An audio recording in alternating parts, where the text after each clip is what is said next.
इस वीडियो में हम लोग पढ़ेंगे इंग्लिश का एक चैप्टर जिसका नाम है अ लेटर टू गॉड, यानी भगवान को एक पत्र, जिसको लिखा है G.L. फ्यूंटिस ने। It's really getting bad now, यानी अब तक देखिए जो बारिश थी वो बारिश लेंचो को सेटिस्फाई कर रही थी क्योंकि उसकी फसल अच्छी होने वाली थी। थोड़े बहुत ओले गिरने लगे, फिर भी उसे कोई दिक्कत महसूस नहीं हुई। लेकिन अब जो है ओले काफ़ी देर से गिर रहे थे, तो वो चीज़ यहाँ पर कह रहा है इन्वर्टेड कॉमा में। जैसा कि मैंने बताया कि इन्वर्टेड कॉमा में कोई बात लिखी हो तो इसका मतलब कोई कैरेक्टर कह रहा है, तो यहाँ पर लेंचो कह रहा है कि अब ये बुरा हो रहा है। It's really getting bad now exclaim the man, यानी लेंचो ने ऐसा कहा। I hope it passes quickly, अब यहाँ पे अभी भी उम्मीद लगा रहा है, कह रहा है कि मैं उम्मीद करता हूँ कि इट पासेस यानी वो ये गुजर जाएगा, पासेस यानी गुजर जाएगा, क्विकली यानी जल्दी से। It did not pass quickly, अब यहाँ पर ये कहानी में कह रहा है कि वो जो हेल स्टोन है वो जल्दी से गुजरा नहीं, यानी वो जो हेल स्टोन गिरना है वो अभी भी जारी रहा। फॉर एन आवर, यानी घंटे भर से। The hell rained on the house, यानी वो जो ओले हैं वो घर पर गिरते रहे, घर पे। The garden, the hill side, the cornfield, on the whole valley, पूरे घाटी में। तो यहाँ पे जहाँ जहाँ ओले गिर रहे हैं सबको यहाँ पर बताया जा रहा है, गार्डन में, हिल साइड पे यानी पहाड़ी की एरिया में, खेतों में, और पूरे के पूरे घाटी में। होल वैली, होल मतलब कंप्लीट, वैली यानी घाटी, तो सब जगह पे ओले 1 घंटे तक गिरते रहे। द फील्ड वॉज वाइट, अब इतने बर्फ़ के टुकड़े गिर रहे हैं तो वो जो खेत है वो बर्फ़ से ढक गया और पूरी तरह से वाइट हो गया, सफ़ेद हो गया। As if covered with salt, ऐसा लग रहा था कि जैसे कि ये सॉल्ट से कवर हो गया हो, यानी नमक से भर गया हो, नमक भी सफ़ेद होता है। Not a leaf remained on the trees, इतने ओले गिरे कि पेड़ों पर से पत्ते भी झड़ गए, पत्ते भी नहीं बचे पेड़ों पर। Not a leaf remained, remained मतलब बचा होना, पेड़ों पर पत्ते भी नहीं बचे। The corn was totally destroyed, जो कॉर्न यानी मक्के की फसल थी वो पूरी तरह से डिस्ट्रॉयड यानी नष्ट हो गई। The flowers were gone from the plants, और प्लांट्स से जो फ्लावर थे प्लांट्स पे लगे हुए वो भी गिर गए। Lencho's soul was filled with sadness, यानी लेंचो का जो मन है, सोल यानी आत्मा है, अंतरात्मा है, वो उदासी से भर गया। When the storm had passed, जब ये तूफान गुजरा, ख़त्म हुआ, घंटे भर या 2 घंटे बाद, he stood in the middle of the field, वो खेत के बीचों बीच जाकर खड़ा हो गया। And said to his sons, और अपने बच्चों से कहा। अब देखिए यहाँ पर ये लेंचो कह रहा है तो उसके वो शब्द हैं, अ plague of locust.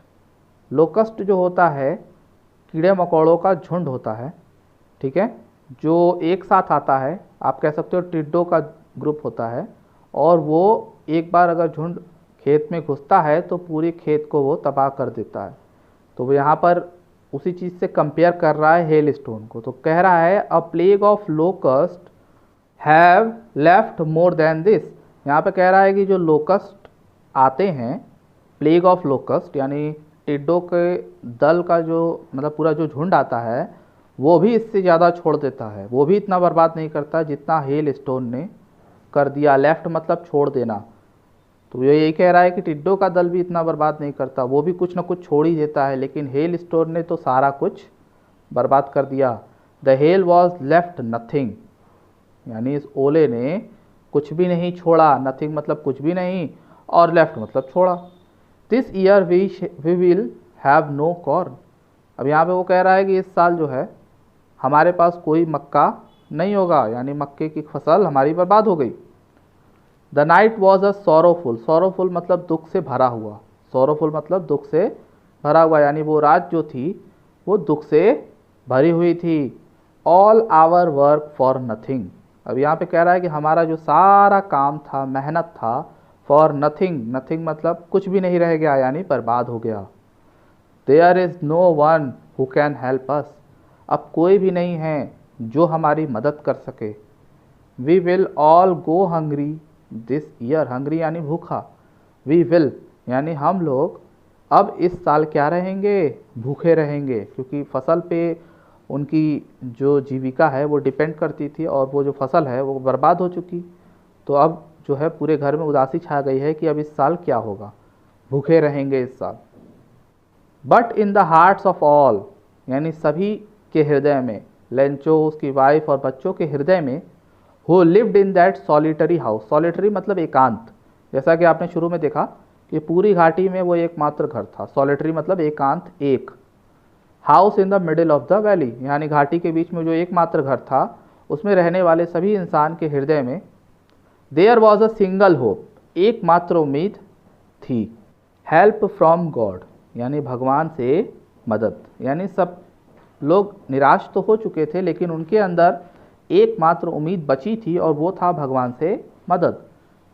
Don't be upset, अब देखो ये इन्वर्टेड कॉमा में है, ये भी कोई कैरेक्टर कह रहा है कि उदास मत हो। इवन दो, यद्यपि, दो मतलब यद्यपि, हालांकि, this seems like a total loss, seems मतलब प्रतीत होता है, सीम्स मतलब प्रतीत होता है, लगता है, ऐसा लगता है कि सब कुछ नष्ट हो गया, लॉस हो गया, नुकसान हो गया। रिमेंबर, याद रखो, no one dies of hunger, hunger यानी भूख। यहाँ पे ये जो कैरेक्टर है ये कह रहा है, यानी लेंचो कह रहा है कि उदास मत हो, ऐसा लगता है कि हमारा सब कुछ नुकसान हो गया, लेकिन याद रखो कोई भी भूखा मरता नहीं है। डाइज मतलब मरना और हंगर मानी भूख, तो कोई भी भूख से मरता नहीं है। दैट्स वॉट दे से, यही लोग कहते हैं, no one dies of hunger, क्योंकि लोग भगवान पे विश्वास रखते हैं और जो विश्वास रखते हैं उनका मानना है कि कोई भी भूखा मरता नहीं है। और वो all through the night, through the night यानी पूरी रात, Lencho thought only of his one hope, Lencho जो है अपनी एकमात्र उम्मीद के बारे में, थॉट मतलब सोचता रहा, द हेल्प ऑफ गॉड, यानी भगवान से मदद। अब यहाँ पे भगवान के बारे में बताया जा रहा है, हुज आइज़, यानी जो भगवान की आंखें होती हैं, वो सी एवरीथिंग, वो हर चीज़ें देखती हैं, जैसा कि इंस्ट्रक्टेड, इंस्ट्रक्टेड मतलब उनकी आंखें एक तरह से निर्देश देती हैं कि सभी चीज़ उनको दिखाई देती है, यहाँ तक कि even what is deep in one's conscience, conscience मतलब अंतरात्मा, यानी किसी के अंतरात्मा की गहराई में क्या है वो भी चीज़ें भगवान को सभी चीज़ें दिखाई देती हैं। Lencho was an ox of a man, ox of a man यानी ऑक्स मतलब बैल होता है, तो यहाँ पे कहना चाह रहा है कि लेंचो जो है एक प्रकार का बैल था, working like an animal in the fields, यानी खेत में वो एक एनिमल की तरह काम करता था। एनिमल की तरह काम करने का मतलब ये है कि वो बहुत ज़्यादा मेहनत करता था। But still he knew how to write, लेकिन फिर भी हाउ टू राइट यानी कैसे लिखा जाता है ये वो जानता था, यानी पढ़ा लिखा था और मेहनती भी था। द फॉलोइंग संडे, यानी जो हेल स्टोन जब आया तो उसके बाद जो संडे आई, उस संडे को at daybreak, daybreak यानी अर्ली मॉर्निंग, भोर कह सकते हो, तो भोर में ही सुबह सवेरे, he began to write a letter, began मतलब शुरू कर दिया, राइट अ लेटर एक पत्र लिखना, विच ही हिमसेल्फ यानी वह स्वयं, हिमसेल्फ यानी स्वयं खुद, वुड कैरी टू टाउन, वो पत्र खुद ले गया शहर, कैरी मतलब ले जाना, and place in the mailbox में उसको पोस्ट कर दिया। It was nothing less than a letter to God, यानी वो पत्र कुछ और नहीं था बल्कि भगवान को एक पत्र था। अब देखिए यहाँ इन्वर्टेड कॉमा में है तो ऑब्वियस सी बात है ये पत्र में लिखे गई बातें हैं। गॉड भगवान, if you don't help me, अगर तुम मेरी मदद नहीं करोगे, माई फैमिली एंड आई, मेरा परिवार और मैं, will go hungry this year, इस साल भूखे ही रहेंगे। यहाँ पर ही रोट लिखा हुआ है, यानी उसने पत्र में लिखा है कि अगर भगवान आप मेरी मदद नहीं करेंगे तो मेरा परिवार और मैं इस साल भूखे ही रहेंगे। आई नीड 100 पैसोस, नीड मतलब ज़रूरत है मुझे 100 पैसोस की। In order to sow my field again, किस काम के लिए 100 पैसोस चाहिए? सो मतलब बीज बोना, माई फील्ड यानी मेरे खेत, यानी मेरे खेत में मैं दोबारा से फसल उगाने के लिए बीज डालूंगा। And to live until the crops come, until मतलब जब तक, यानी जब मैं बीज डालने के लिए मुझे पैसे चाहिए, ठीक है, और जब ये फसल जब तक फसल नहीं उग जाती तब तक जीने के लिए चाहिए, यानी अब फसल जब तक उगेगी तब तक तो खाने पीने के लिए पैसे चाहिए। तो ये दो कामों के लिए वो पैसे मांगता है। किस चीज़ के लिए ये सवाल पूछता है तो आप बताओगे कि वो अपनी फील्ड को सो करने के लिए, सो मतलब वापस से उसमें बीज बोने के लिए, फसल उगाने के लिए पैसे मांगता है, और जब तक फसल तैयार नहीं हो जाती तब तक अपनी जीविका चलाने के लिए वो पैसे मांगता है। Because the hell storm dot dot dot, इसके बाद वो डॉट डॉट डॉट ये बता रहा है कि वो आगे पत्र में विवरण दिया है क्यों वह पैसे मांग रहा है, क्योंकि उसकी फसल हेल स्टोन्स की वजह से, ओले की वजह से खराब हो चुकी है। ही रोट, उसने लिखा, टू गॉड। अब जैसे कि हम लोग पत्र पे ऊपर की ओर लिखते हैं कि किसके लिए भेजा जा रहा है और कौन भेज रहा है, तो टू जिसके लिए भेजते हैं वो लिखते हैं और फ्रॉम जो भेजता है। तो यहाँ पर उसने टू गॉड लिखा था पत्र के ऊपर, इनवलप यानी लिफाफे पर। But the letter inside and still troubled went to town. लिफाफे पर तो उसने टू गॉड लिख दिया और लेटर को कहाँ डाल दिया, उस लिफाफे के अंदर, एंड स्टिल ट्रबल्ड, और अभी भी परेशानी के साथ, मतलब क्योंकि वो घाटी में काफ़ी दूर रहता था शहर से, तो काफ़ी परेशानियों के साथ वो शहर की ओर गया। At the post office, post office में ही प्लेस्ड अ स्टैम्प, उस पत्र पर उसने एक स्टैम्प लगाया, एंड ड्रॉप्ड इट, और उसे डाल दिया इन द मेल बॉक्स। तो ओवरऑल आपको समझ में आ गया होगा कि उसने क्या किया, एक पत्र लिखा भगवान को और वो शहर गया, वहाँ पर स्टैम्प लगाकर उसने उसको मेल कर दिया। One of the employees, employees मतलब कर्मचारी, तो वहाँ के जो पोस्ट ऑफिस के कर्मचारी थे उनमें से एक, वन ऑफ द एम्प्लॉयज़ लिखा यानी उनमें से एक, हु वॉज अ पोस्टमैन, जो कि एक पोस्टमैन था, जो पत्र निकालता था और पहुँचाता था, and also helped at the post office, post office में काम भी करता था, मदद भी करता था। तो यहाँ पे बताया रहा है कि वो पोस्टमैन था जो पत्र पहुँचाता था और ऑफिस में काम भी करता था। वेंट टू हिज बॉस, वो अपने बॉस के पास गया। लाफिंग हार्टली, लाफिंग हार्टली का मतलब यहाँ है खुलकर हंसना, जोर जोर से हंसना, दिल खोल कर हंसना। तो वो काफ़ी ज़ोर से हंसते हुए अपने बॉस के पास गया।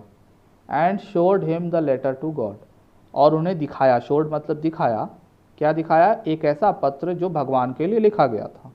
तो यानी उसको हंसी आ रही थी कि भगवान के लिए भी यहाँ पर एक पत्र आया है, तो इस बात पर वो हंसते हुए अपने बॉस के पास गया लेटर को लेकर। Never in his career as a postman, यानी जो पोस्टमैन था उसने अपने करियर में had he known that address, यानी जैसा कि वो सभी पतों को जानता था लेकिन उसने ऐसा पता नहीं देखा था, यानी भगवान का जो एड्रेस था वो किसी भी इन्वेलप में, किसी भी लिफाफे में, किसी भी पत्र में उसने कभी देखा नहीं था। द पोस्ट मास्टर, अब वो जो बॉस है उसका, वो पोस्ट मास्टर है, उसके बारे में बता रहा है कि वो फैट है, मोटा है, एमिएबल यानी वो फ्रेंडली है, काफ़ी अच्छे से लोगों से बिहेव करता है। फेलो, फेलो मतलब है साथी, यानी वहाँ पर पोस्टमैन भी काम करता है और पोस्ट मास्टर भी काम करता है, पोस्ट मास्टर उसका बॉस है, फेलो यानी साथ में काम करने वाला। ऑल्सो ब्रोक आउट लाफिंग, यानी वो भी ज़ोर ज़ोर से हंसने लगा जब उसने ये पत्र देखा। बट ऑलमोस्ट इमीडिएटली, इमीडिएटली का मतलब होता है तुरंत। ही टर्न्ड सीरियस, यानी वो हंसते हंसते अचानक से सीरियस हो गया। And tapping the later on his desk, और उस लेटर को अपनी डेस्क पर, अपनी मेज पर जोर से पटकता है, यानी एक तरह से झटके से रखता है, और कमेंटेड, कमेंटेड का मतलब कहता है, व्हाट फेथ, क्या विश्वास है, I wish I had the faith of the man who wrote this letter, कि मेरी इच्छा है, या काश, आई विश का मतलब यहाँ पे आप काश बोल सकते हो, काश मेरा भी इस तरह का विश्वास भगवान में होता जितना कि इस व्यक्ति का है। Starting up a correspondence with God, और इतना विश्वास होता तो मैं भगवान से पत्राचार करता। कॉरेस्पॉन्डेंस का मतलब क्या होता है कि एक दूसरे से पत्र के द्वारा बातचीत करना, यानी मैं किसी को पत्र भेजूँ और वो मुझे पत्र भेजे, इसे बोलते हैं कॉरेस्पॉन्डेंस, यानी पत्रों के द्वारा आपस में बातचीत करना।